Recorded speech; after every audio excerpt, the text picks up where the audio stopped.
चले जाओ मुझे वो हीरो माफिक चश्मा लगाकर बिल्कुल साउथ मूवीज के एक्टर जैसे ऐसे छोड़कर तुम चले जाओ। ला मुझे ऑक्सीजन दे दे, ला मुझे ऑक्सीजन देंगे, इतनी ऑक्सीजन देंगे, इसको छल्ली छल्ली कर देंगे, छोड़ती जाती है। अगर आप यहाँ पर ध्यान दीजिए, पर्टिकुलर रॉड क्या कर रही है, अपने सारे कॉपर को छोड़ती जा रही है और ये प्योर कॉपर के ऊपर क्या कर रहे हैं, स्टिक कर रहे हैं। तो हायर रिएक्टिविटी वाले मेटल भैया आप कैसे बाहर आओगे? मैं तो हूं यहाँ पर स्ट्रांग, मैं तो एक से हमने पूरा सामान छीन लिया और दूसरे वाले को थैले में रख के दे दिया। जो लोअर रिएक्टिविटी वाले मेटल हैं वो बहुत ज्यादा क्यूरियस होकर हायर रिएक्टिविटी वाले मेटल से पूछते हैं कि मेटल भैया आप कैसे निकलोगे, मेटल भैया आप कैसे निकलोगे। बड़े वाले जो मेटल भाई साहब हैं ये कहते हैं डोंट वरी, इस वीडियो के अंदर तुम्हें वो पता लग जाएगा। तो चलिए हम क्या करते हैं, इस वीडियो को स्टार्ट करते हैं। ये रहने वाला है मेटल और नॉन मेटल का थर्ड पार्ट, जिसके अंदर हम मॉडरेट और हायर रिएक्टिविटी वाले मेटल को कैसे एक्सट्रैक्ट करते हैं उसके बारे में पढ़ेंगे। और जब वो अपने प्योरेस्ट फॉर्म में आ जाते हैं बट कुछ इंप्योरिटीज रह जाती है तो उन्हें रिफाइन कैसे करा जाता है उसके बारे में भी पढ़ेंगे। बट ये भी देखेंगे कि जो बेचारा आयरन रहता है नए नए में तो बिल्कुल चमक कर आता है, बट पुराना होते होते काफी ज्यादा डल क्यों पड़ जाता है। मेटल जो आए हैं चमकते हुए आए हैं, बट अगर हम बात करें उनकी वो चमक कहां चली गई है उसके बारे में भी हम क्या करेंगे इस पर्टिकुलर वीडियो लेक्चर में पढ़ने वाले हैं। तो जैसा कि हर बार हम देरी नहीं करते हैं, बगैर किसी देरी के कर लेते हैं इसको स्टार्ट। सबसे पहले हम यहाँ पर क्या पढ़ने वाले हैं, हम पढ़ने वाले हैं कि जो बेचारे बीच वाले आ जाते हैं, ना तो वो नीचे के हो पाए ना तो वो ऊपर के हो पाए, कहां पे रह गए, वो बीच में रह गए। तो मॉडरेट रिएक्टिविटी वाले जो पर्टिकुलर हमारे एलिमेंट है इन्हें हम कैसे एक्सट्रैक्ट करते हैं। अगर बात की जाए तो अब हम देखेंगे कि किस तरीके से जो मॉडरेटली रिएक्टिव एलिमेंट रहते हैं उन्हें एक्सट्रैक्ट किया जाता है। अब यहां पर अगर आप देखें the moderately reactive metals in the reactivity series, जो सबसे ज्यादा मिडिल में आते हैं, मिडिल में अगर हम बात करें क्या आ जाता है आपका देखने को मिलता है वहां पर एल्यूमिनियम, आयरन देखने को मिल जाता है, जिंक देखने को मिल जाता है। तो ये किस तरीके से एक्सट्रैक्ट किए जाते हैं इनके बारे में हम यहाँ पर देख लेते हैं। अगर आप इनको एक्सट्रैक्ट करना चाहते हैं तो हम इनका कौन सा वाला प्रोसेस कर सकते हैं, इनके साथ रिडक्शन वाला प्रोसेस। और इनका जो रिडक्शन है वो क्या करता है, ऑक्साइड्स को छोड़ने में हेल्प करता है, मतलब ऑक्सीजन को हटा देता है। किसके हेल्प से हटा सकते हैं, कार्बन के हेल्प से, एल्यूमिनियम के हेल्प से, सोडियम और कैल्शियम के हेल्प से। कार्बन एक ऑक्सीडाइजिंग एजेंट है, तो या तो आप क्या कर सकते हैं ऑक्सीडाइजिंग कर सकते हैं, या तो हायर रिएक्टिविटी वाले मेटल के साथ क्या कर सकते हैं डिस्प्लेसमेंट कर सकते हैं। क्या कर सकते हैं, डिस्प्लेसमेंट कर सकते हैं। तो इसका मतलब बेसिकली बहुत ज्यादा सिंपल है कि जितने भी मॉडरेट रिएक्टिव एलिमेंट रहते हैं अगर इन्हें हमें एक्सट्रैक्ट करना है तो या तो हम क्या कर देंगे रिडक्शन का प्रोसेस कर देंगे, या तो वहां पर सिंपल डिस्प्लेसमेंट करेंगे। और डिस्प्लेसमेंट होने के कारण मेटल क्या करता है अपने दूसरे वाले एलिमेंट के साथ कंपाउंड बना लेता है और लेस रिएक्टिव एलिमेंट बेचारा अकेला रह जाता है। It is easier to obtain metal from their oxide. अगर बात की जाए जैसा हमने लास्ट में भी पढ़कर आए, किसी भी मेटल को ऑक्साइड से एक्सट्रैक्ट करना काफी ज्यादा आसान है। क्यों आसान है, बेसिक अगर हम हीटिंग कर दे तो वो क्या करता है अपनी ऑक्साइड को छोड़ देता है। बट जब बात आती है किसकी, कार्बोनेट की या सल्फाइड की, किसकी आती है कार्बोनेट या सल्फाइड की, तो वहां पर हमें रिडक्शन से पहले मेटल को क्या करना पड़ता है उसके ऑक्साइड वाले ओर में लाना पड़ता है। इसका मतलब है कि कुछ पर्टिकुलर मेटल जो डायरेक्ट ऑक्साइड के फॉर्म में है तो या तो उनके साथ ऑक्सीडेशन कर दो या तो उनके साथ वहां पर क्या कर दो, वहां पर आप डिस्प्लेसमेंट कर सकते हैं। बट जब कोई मेटल अपने कार्बोनेट के फॉर्म में या अपने सल्फाइड के फॉर्म में आ जाता है तो इन्हें एक्सट्रैक्ट करने के लिए आपको प्रॉपर वहां पर क्या करना पड़ता है, प्रोसेस को अप्लाई करना पड़ता है।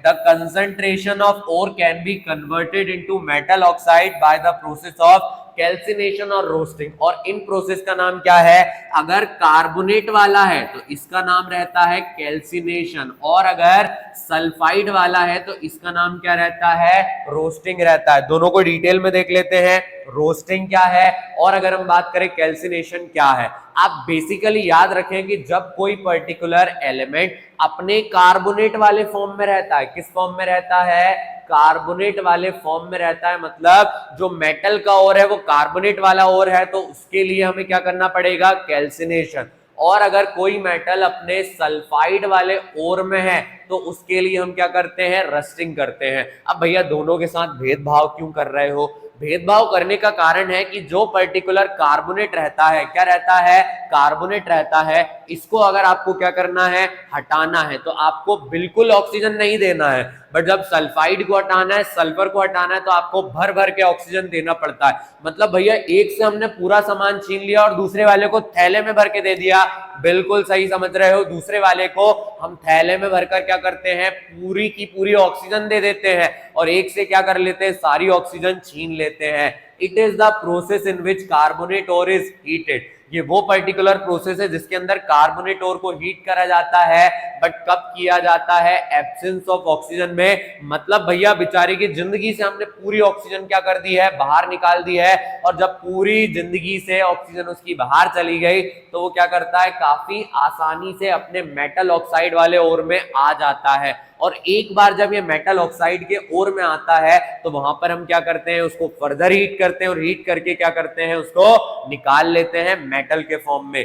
The ore is heated to high temperature. अब यहाँ पर जो टेम्परेचर रहता है वो इतना ज्यादा हाई रहता है, इतना ज्यादा हाई रहता है कि जो कार्बोनेट रहता है अपने बॉन्ड को लूज कर देता है और उससे हट जाता है। और साथ ही में अगर हम बात करें पूरे के पूरे प्रोसेस के दौरान हम बिल्कुल भी एयर यहाँ पर प्रेजेंट नहीं रखते। यानी कि जब जिंक के अलावा अगर हम बात करें आपके दूसरे और भी क्या कर सकते हैं, कार्बोनेट के फॉर्म में आ सकते हैं। जब हमने जिंक कार्बोनेट को क्या करा, एब्सेंस ऑफ ऑक्सीजन में क्या किया, हीट किया। एब्सेंस ऑफ ऑक्सीजन में क्या किया, हीट किया। किस प्रोसेस के दौरान, कैल्सिनेशन के दौरान। तो वो क्या करता है, अपने ऑक्साइड वाले ओर में आ जाता है और जो कार्बोनेट रहता है वो रिड्यूस होकर क्या बन जाता है, कार्बन डाइऑक्साइड। क्या बन जाता है, कार्बन डाइऑक्साइड। तो भैया आपने कैल्सिनेशन वाले में ऑक्सीजन नहीं दी तो क्या रोस्टिंग में भी नहीं देंगे, बिल्कुल देंगे। और यहाँ पर इतनी ऑक्सीजन देंगे, इतनी ऑक्सीजन देंगे कि इसको छल्ली छल्ली कर देंगे। क्या कर देंगे, इसको छल्ली छल्ली कर देंगे। It is the process in which sulphide ore is strongly heated. ये वो पर्टिकुलर प्रोसेस रहता है जिसके दौरान आप क्या करते हैं, सल्फाइड वाला जो ओर रहता है उसे हीट करते हैं। बट अगर हम बात करें यहाँ पर सबसे इंपॉर्टेंट है प्रेजेंस। सबसे इंपॉर्टेंट क्या है, प्रेजेंस। यहाँ पर आप इसको थैला भरकर ऑक्सीजन दे देते हैं कि बेटा जा जी ले अपनी जिंदगी और जाके पूरे ऑक्सीजन के साथ क्या कर ले, हीट कर ले। तो ये ऑक्सीजन के साथ हीट होता है और क्या बना लेता है, मेटल ऑक्साइड। क्या बना लेता है, मेटल ऑक्साइड। ध्यान दीजिए यहाँ पर जिंक सल्फाइड, मतलब जिंक कार्बोनेट के फॉर्म में मिल जाएगा, जिंक आपको सल्फाइड के फॉर्म में भी मिल जाएगा।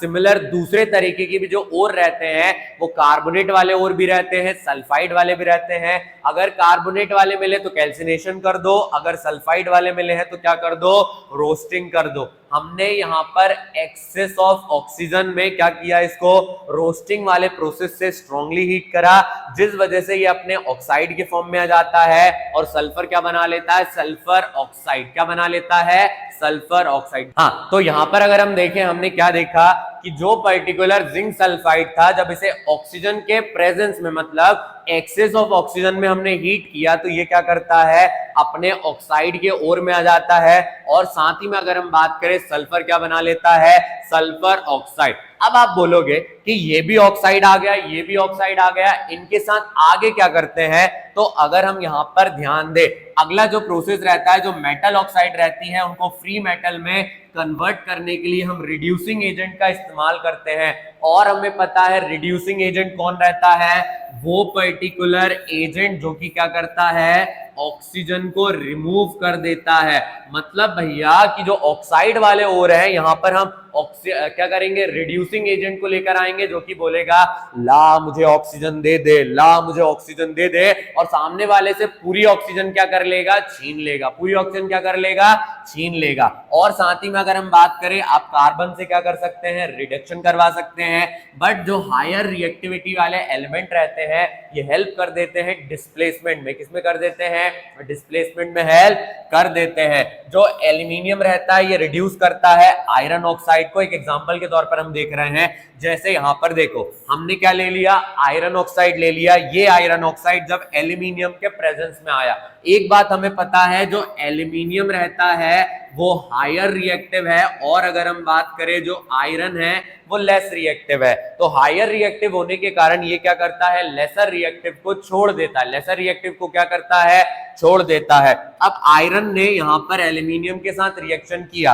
अब एल्यूमिनियम भैया बोलते हैं मैं तो हूं यहाँ पर स्ट्रॉन्ग, मैं तो क्या हूं यहाँ पर स्ट्रॉन्ग, मेरे सामने यहाँ पर कोई नहीं रह सकता। इंग्लिश में आकर बोलते हैं no one can be here when I am here, no one can be here when I am here. तो यहाँ पर एल्यूमिनियम भैया क्या करते हैं, आयरन को अपने कंपाउंड में से हटा देते हैं और आयरन क्या हो जाता है, अलग हो जाता है। एल्यूमिनियम क्या बना लेता है, एल्यूमिनियम ऑक्साइड। सिमिलर तरीके से हम क्या कर सकते हैं, आयरन के अलावा जैसे जिंक के बारे में हमने पढ़कर आए, जिंक के बाद अगर हम बात करें हम वहां पर अदर एलिमेंट्स भी पढ़ लेते हैं। उन सभी को हम क्या कर सकते हैं, इधर रिड्यूसिंग एजेंट जो कि कार्बन आ जाता है, या तो जो हायर रिएक्टिविटी वाले एलिमेंट रहते हैं इनके हेल्प से क्या कर सकते हैं, अलग हटा सकते हैं। जल्दी से क्या पढ़ा हमने कि अगर हमारे मॉडरेट रिएक्टिव वाले एलिमेंट हैं तो या तो वो अपने किस फॉर्म में मिलते हैं, सल्फाइड वाले फॉर्म में या अपने कार्बोनेट वाले फॉर्म में। कार्बोनेट वाले में है तो कैल्सिनेशन करेंगे, सल्फाइड है तो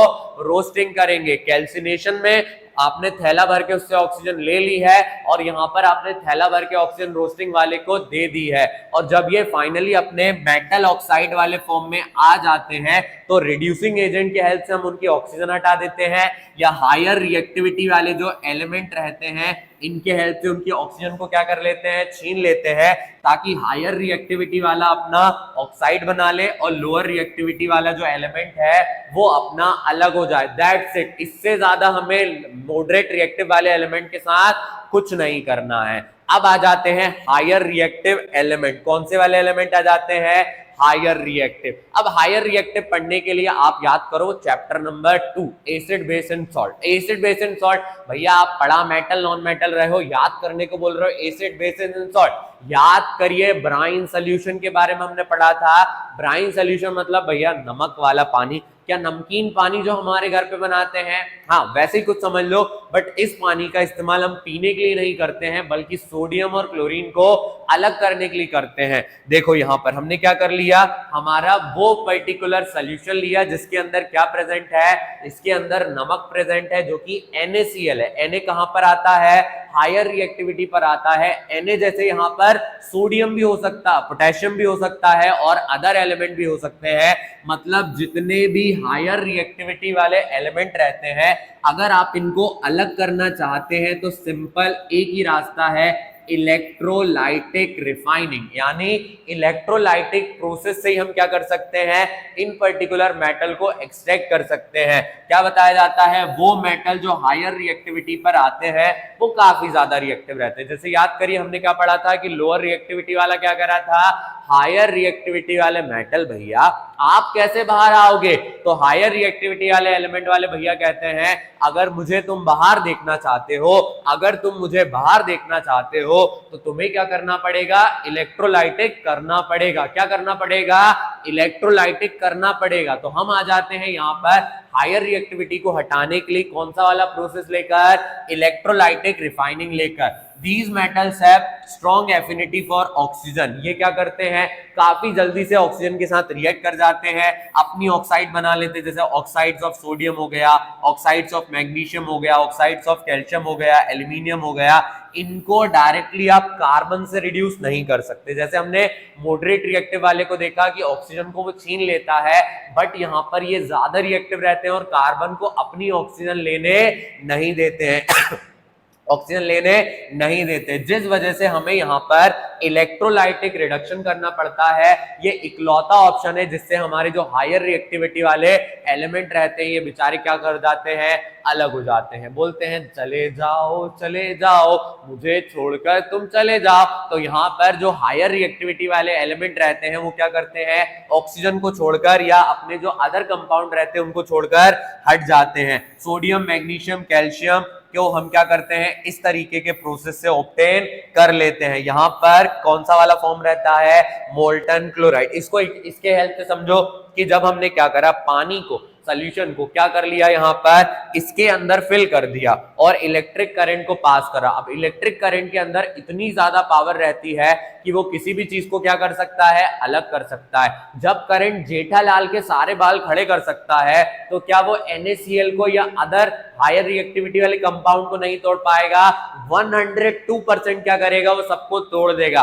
102% यहाँ पर गारंटी है कि कोई भी रिएक्टिव एलिमेंट क्यों ना आ जाए वो उसको क्या करेगा, ब्रेक करेगा। तो हम नोटिस करते हैं कि जब यहाँ पर पावर सप्लाई होती है तो क्या होता है, जब करंट आने लगता है तो NaCl क्या हो जाता है, ब्रेक हो जाता है। Na अपना अलग हो जाता है पॉजिटिव चार्ज लेकर, Cl अपना नेगेटिव चार्ज लेकर क्या हो जाती है, अलग हो जाती है। तो अगर आपसे कोई पूछे लोअर रिएक्टिविटी, मतलब आपको क्या करना है, उसे सिंपल हीट करना है। हीट करने की वजह से वो क्या करेगा, अपनी ऑक्सीजन को छोड़ देगा। अगर वो सल्फाइड के फॉर्म में है तो आप उसको क्या करो, ऑक्सीजन के प्रेजेंस में हीट करो, वो अपने किस फॉर्म में आ जाएगा, ऑक्साइड में आ जाएगा। अब अगर वो लोअर रिएक्टिविटी वाला, लोअर रिएक्टिविटी में हमने पढ़ा था कि आप उसको उसके सल्फाइड के साथ रिएक्ट करवा दो तो फ्री मेटल अलग हो जाता है, सल्फर ऑक्साइड अलग हो जाती है। मॉडरेट रिएक्टिव में आए या तो कैल्सिनेशन या तो रोस्टिंग करना पड़ेगा, क्योंकि ये कार्बोनेट और किस फॉर्म में मिल जाते हैं, या तो कार्बोनेट के साथ सल्फाइड, सल्फाइड के साथ कार्बोनेट, इन दोनों फॉर्म में मिल जाते हैं। और जो बड़े भाई साहब हैं ये हायर रिएक्टिविटी वाले हैं। हायर रिएक्टिविटी वाले भैया कहते हैं कि मैं तो बस इलेक्ट्रोलाइटिक रिफाइनिंग से ही बाहर आऊंगा, दैट्स इट, मैं किसी के साथ नहीं आ सकता। इसी के साथ सारे के सारे जो एक्सट्रैक्शन ऑफ मेटल वाले टॉपिक हैं वो कंप्लीट हो जाते हैं। बट जब बात आती है कि जिन पर्टिकुलर मेटल्स को हमने क्या किया है, एक्सट्रैक्ट किया है, जिन पर्टिकुलर मेटल को हमने क्या किया है, एक्सट्रैक्ट किया है, क्या वो अपने प्योरेस्ट फॉर्म में है? बिल्कुल नहीं। The metals produced by various reduction process describe above are not very pure. जितने भी एक्सट्रैक्शन के प्रोसेस पढ़े वो बिल्कुल भी प्योर नहीं है, मतलब उनके साथ अभी भी इंप्योरिटी प्रेजेंट है। मतलब इसे अभी हमें और क्या करना पड़ेगा, क्लीन करना पड़ेगा। क्या करना पड़ेगा, क्लीन करना पड़ेगा। तो हम क्या करते हैं, they contain impurities which must be remove. इनके अंदर अभी भी इंप्योरिटी रहती है जिन्हें हमें रिमूव करना पड़ेगा ताकि हमें प्योर मेटल मिल जाए। और प्योर मेटल को निकालने के लिए एक जो सबसे ज्यादा आपका प्रोसेस रहता है वो कौन सा वाला रहता है, इलेक्ट्रोलाइटिक रिफाइनिंग। क्या करते हैं, इलेक्ट्रोलाइटिक रिफाइनिंग। अब भैया आप कह रहे हो कि पीछे तो जो हायर रिएक्टिविटी वाले रहते हैं उनके लिए क्या करा जाता है, आप इलेक्ट्रोलाइटिक प्रोसेस करते हैं। क्या हर मेटल के लिए इलेक्ट्रोलाइटिक रिफाइनिंग करते हैं? 100% करते हैं। अब इसकी और उसकी प्रोसेस सेम रहती है क्या? बिल्कुल नहीं रहती। चलो देख लेते हैं अलग अलग। हाँ, तो यहां पर देख लेते हैं कि किस तरीके से जो हमारे अदर मेटल्स रहते हैं जो अभी भी इंप्योरिटीज कंटेन कर रहे हैं उनके लिए इलेक्ट्रोलाइटिक रिफाइनिंग को हम करते कैसे हैं। अब यहां पर अगर देखें, हमने क्या कर लिया है, एक पर्टिकुलर बीकर ले लिया, बीकर के अंदर हमने एनोड और कैथोड वाली रॉड को डाल दिया, बैटरी हमने लगा ली यहां पर। अगर हम ध्यान दें, जो कैथोड है ये कौन सा वाला कॉपर है, प्योर कॉपर है। प्योर कॉपर मतलब जिसके पास किसी भी प्रकार की क्या नहीं है, इंप्योरिटीज नहीं है। बट अगर हम यहां पर ध्यान दें, जो अगला वाला है, अगला वाला हमारा कौन सा है, इम्प्योर कॉपर। इम्प्योर कॉपर मतलब जिसके साथ इंप्योरिटीज हैं, और प्योर कॉपर जिसके साथ इंप्योरिटीज नहीं है। इम्प्योर वाले को हमने कहां लगाया, एनोड पर, और प्योर वाले को कहां लगाया, कैथोड पर। कैथोड कौन सा वाला रहता है आपका, नेगेटिव वाला रहता है। एनोड आपको कौन सा रहता है, पॉजिटिव रहता है। बट हमने एक बात पढ़ चुके हैं कि जब तक सॉल्यूशन हमारा एसिडिफाइड ना रहे, उसके अंदर एसिड की मात्रा थोड़ी भी ना रहे, तो वो क्या नहीं करता है, करंट पास नहीं करता है। तो जो सॉल्यूशन हम लेते हैं वो एसिडिफाइड लेते हैं, मतलब जिसके अंदर करंट इजीली क्या कर सके, पास कर सके। और ये इलेक्ट्रोलाइटिक टैंक है जहां पर हम क्या करते हैं, इलेक्ट्रोलाइसिस का प्रोसेस करते हैं। अब ध्यान दो, जैसे जैसे यहां पर हम क्या करेंगे, करंट पास करते जा रहे हैं। करंट पास होने के कारण जो पॉजिटिव रॉड रहती है वो क्या करती है, अपने सारे कॉपर को छोड़ती जाती है। अगर आप यहां पर ध्यान दें, ये पर्टिकुलर रॉड है, ये क्या कर रही है, अपने सारे कॉपर को छोड़ती जा रही है, और ये प्योर कॉपर के ऊपर क्या कर रहे हैं, स्टिक कर रहे हैं। जो इंप्योरिटीज रहती है वो नीचे आकर क्या हो जाती है, कलेक्ट हो जाती है, जिसे क्या कहा जाता है, एनोड मड। इसी तरीके से बाकी सारे भी जो क्या रहते हैं, हमारे इम्प्योर मेटल रहते हैं, जो ऑक्सीजन वगैरह सारी चीजों को छोड़ चुके हैं बट अभी भी थोड़ी बहुत इंप्योरिटीज कंटेन करते हैं, तो उनकी एक प्योर वाली रॉड लगाते हैं, एक इम्प्योर वाली रॉड लगाते हैं।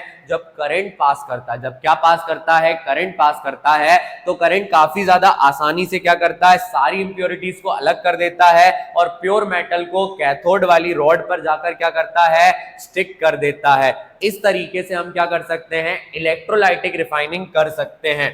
The insoluble impurity settle down, impurity settle down हो जाती है एनोड मड के नाम से। किस नाम से हो जाती है? एनोड मड के नाम से।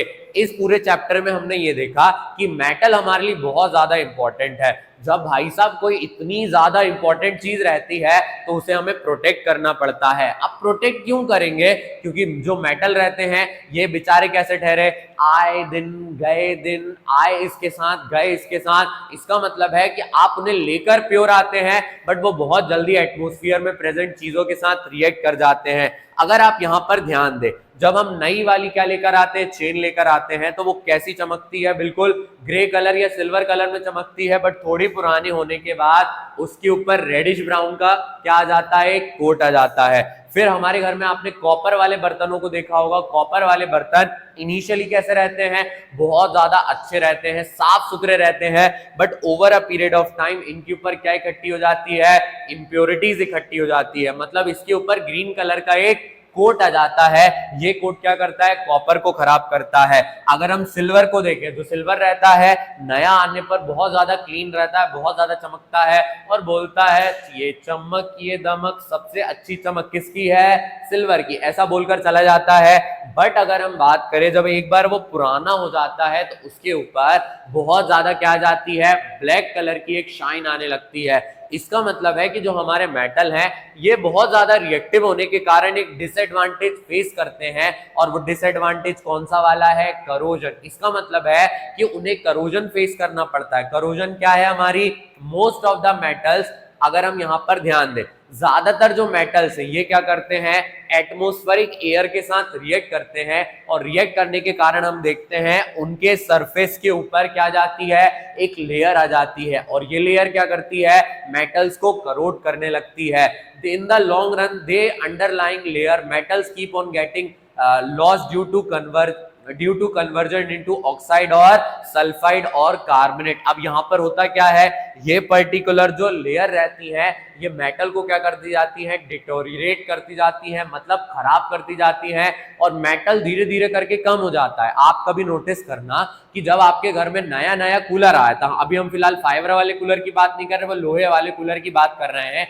जब वो लोहे वाला कूलर हमारे घर में नया आता है, हम देखते हैं उसका वाटर टैंक कैसा रहता है? मजबूत रहता है। बट जैसे जैसे वो पुराना होते जाता है वो बहुत ज्यादा थिन होते जाता है। अपर बॉडी भी कूलर की क्या हो जाती है? पतली हो जाती है। उसका एक रीजन रहता है कि जब एटमॉस्फेयर में अलग अलग गैसेस, मॉइस्चर और अगर हम बात करें डिफरेंट चीजें रहती हैं, मेटल उसके साथ बॉन्ड बनाते जाता है, रिएक्ट करते जाता है। या तो ऑक्साइड बना सकता है, सल्फाइड बना सकता है, या वहां पर क्या बना सकता है? कार्बोनेट बना सकता है। इसका मतलब है मेटल बहुत जल्दी खराब होने वाले हैं, और इसकी का रिजल्ट क्या आता है? करोजन। तो करोजन क्या है? वो पर्टिकुलर प्रोसेस जिसके अंदर हमारे जो प्यारे प्यारे मेटल हैं वो क्या कर जाते हैं? ज्यादा रिएक्टिव होने के कारण एटमॉस्फेयर में present air, water, moisture, acid के साथ रिएक्ट करते हैं, और जब ये लेयर बहुत लंबे समय तक इनकी बॉडी पे रह जाती है तो ये मेटल लॉस्ट होते जाते हैं, ऑक्साइड, सल्फाइड या हम बात करें कार्बोनेट में बदल जाते हैं, और ये काफी ज्यादा कैसी रहती है? खराब रहती है। इसी प्रोसेस को हम क्या बोलते हैं? करोजन। क्या बोलते हैं? करोजन। अब इस पर्टिकुलर टॉपिक में करोजन में सबसे इंपॉर्टेंट है हमारा आयरन। क्या है हमारा? आयरन। आयरन के लिए हम पढ़ेंगे कि ऐसी कौन कौन सी कंडीशन है जिसके अंदर आयरन बेचारा मजबूर और लाचार होकर क्या हो जाता है? रस्ट फॉर्म कर लेता है। और ऐसी कौन सी कंडीशन में है जिसमें वो हीरो माफिक चश्मा लगाकर बिल्कुल साउथ मूवीज के एक्टर जैसे ऐसे करके ऐसे करके ऐसे करके ऐसे करके क्या करता है? आगे बढ़ता है। उसके बारे में हम यहाँ पर देख लेते हैं। अब देखिए हमने यहाँ पर कितनी टेस्ट ट्यूब ले ली? हमने यहाँ पर ले ली है 3 टेस्ट ट्यूब। तीनों टेस्ट ट्यूब के अंदर हमने आयरन नेल को डाल लिया। अब यहाँ पर अगर ध्यान दिया जाए, पहले वाले में हमने क्या फिल किया है? वाटर। दूसरे वाले के अंदर अगर हम बात करें आयरन नेल में, वाटर के साथ क्या है? ऑयल है। ऑयल के बाद अगर हम बात करें यहाँ पर तीसरे वाले में क्या आ जाता है? एनहाइड्रस। एनहाइड्रस का मतलब इसके अंदर कोई मॉइस्चर नहीं है।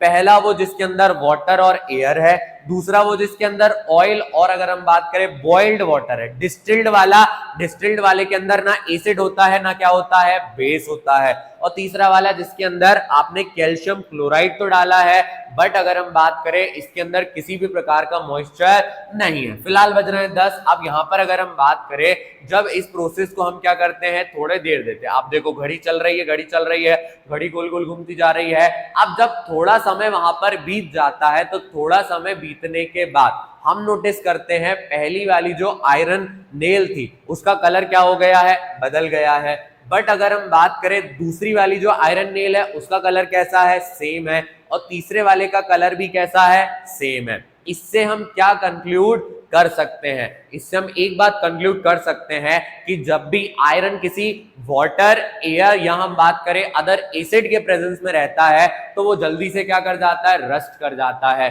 बट जब उसको हम ऑयल कर देते हैं, पेंट कर देते हैं, तब वो बिल्कुल भी रस्ट नहीं करता है। और बगैर मॉइस्चर के हम नोटिस करते हैं आयरन कभी भी रस्ट नहीं देता है। और अदर मेटल्स को भी हम कैसे प्रोटेक्ट कर सकते हैं, तो कुछ पर्टिकुलर मेथड है जिससे हम हमारे मोदी जी का लाखों करोड़ों का नुकसान बचा सकते हैं। वो क्या आ जाता है, प्रिवेंशन ऑफ करोजन। हम किस तरीके से करोजन से क्या करते हैं, अपने आप को बचाते हैं। सबसे पहला है गैल्वेनाइजेशन। क्या है सबसे पहला, गैल्वेनाइजेशन। अब गैल्वेनाइजेशन क्या है, वो पर्टिकुलर प्रोसेस रहता है जिसके अंदर हम स्टील को या आयरन को क्या करते हैं, एक थिन लेयर ऑफ जिंक से कोट करवा देते हैं।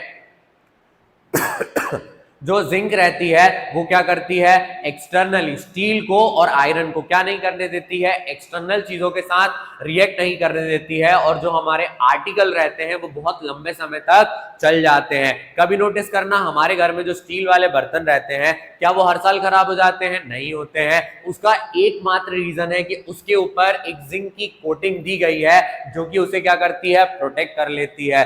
दूसरा वाला अगर हम बात करें, टिनिंग कर सकते हैं। क्या कर सकते हैं, टिनिंग कर सकते हैं। ये प्रोसेस रहता है जिसमें हम क्या करते हैं, टिन वाला जो मेटल रहता है जो बहुत कम रिएक्टिव रहता है उसको हम क्या करते हैं, कोट कर देते हैं ऊपर। बट इसकी लेयर बहुत ज्यादा थिन रहती है जिस वजह से आपका मेटल भी प्रोटेक्ट हो जाता है। और अगर हम बात करें, टिन किसी के साथ रिएक्ट भी नहीं करता है। अगला हम इलेक्ट्रोप्लेटिंग कर सकते हैं। इसमें मेटल के ऊपर हम क्या कर सकते हैं, दूसरे मेटल को कोट कर सकते हैं। कोट कैसे करते हैं, जैसे आपने देखा होगा हम जब लोहे को क्या करते हैं, बेल्ट करवा के लाते हैं तो उनके पास एक रॉड रहती है। जब वो क्या करते जाते हैं, ज्यादा टेम्परेचर से और हीट से उस दूसरी वाली रॉड को गलाते जाते हैं तो वो क्या करता है, वहां पर एक कोट बना लेता है। उसी प्रकार से हम इलेक्ट्रोप्लेटिंग करके अपने मेटल को प्रोटेक्ट कर सकते हैं। लास्ट रहता है अलॉइंग। आपने सुना होगा ब्रास के बारे में, ब्रॉन्ज के बारे में। ये हमारे वो पर्टिकुलर मेटल रहते हैं या मेटल के साथ नॉन मेटल या मेटल के साथ अदर मेटल रहता है जहां पर हो गए दो मेटल कंबाइन। तो अलॉइंग क्या है, वो पर्टिकुलर होमोजेनस मिक्सचर जिसमें दो या दो से ज्यादा मेटल या नॉन मेटल प्रेजेंट रहते हैं। सिर्फ नॉन मेटल नहीं, मेटल के साथ या तो मेटल हो सकता है या मेटल के साथ नॉन मेटल हो सकता है। होमोजेनस मिक्सचर में तो ये क्या बनाते हैं, ये बनाते हैं अलॉय। क्या बनाते हैं, अलॉय। और जो अलॉय रहता है वो दो अलग अलग मेटल होने के कारण अपनी करोजन वाली प्रॉपर्टी को कम कर देता है और कम करोजन वाली प्रॉपर्टी के कारण हमारे मेटल्स क्या हो जाते हैं, प्रोटेक्ट हो जाते हैं। एग्जांपल के तौर पे हम ब्रास देख सकते हैं, कॉपर और जिंक से बनाया जाता है। ब्रोंज देख सकते हैं, कॉपर और टिन से बनाया जाता है। स्टेनलेस स्टील आयरन, निकल, क्रोमियम और कार्बन से बनाया जाता है। हमारे घर में जिन रॉड्स का हम इस्तेमाल करते हैं घर बनाने के लिए वो आयरन से तो बनती है बट उसके अंदर 0.05% कार्बन रहता है जो उसे काफी ज्यादा मजबूती दे देता है। इसी के साथ हमारा ये पर्टिकुलर चैप्टर हो जाता है कंप्लीट। अब अगर आपने अभी तक तीनों वीडियोस को नहीं देखा है या इससे पहली वाली वीडियो को नहीं देखा है तो जल्दी जाइए, इस सेम प्लेलिस्ट में दोनों वीडियोस अपलोडेड हैं, जाइए उन वीडियोस को देखिए और इस वीडियो को भी देखिए। अब इसके बाद आपका ये वाला चैप्टर हो जाता है कंप्लीट। अगर आप कोई भी सजेशन देना चाहते हैं तो आप कमेंट बॉक्स में कमेंट कर सकते हैं, अपने सजेशंस दे सकते हैं। चलिए मिलते हैं अगले चैप्टर के साथ अगली वीडियो में, तब तक पढ़ते रहिए और आगे बढ़ते रहिए। Thanks for watching.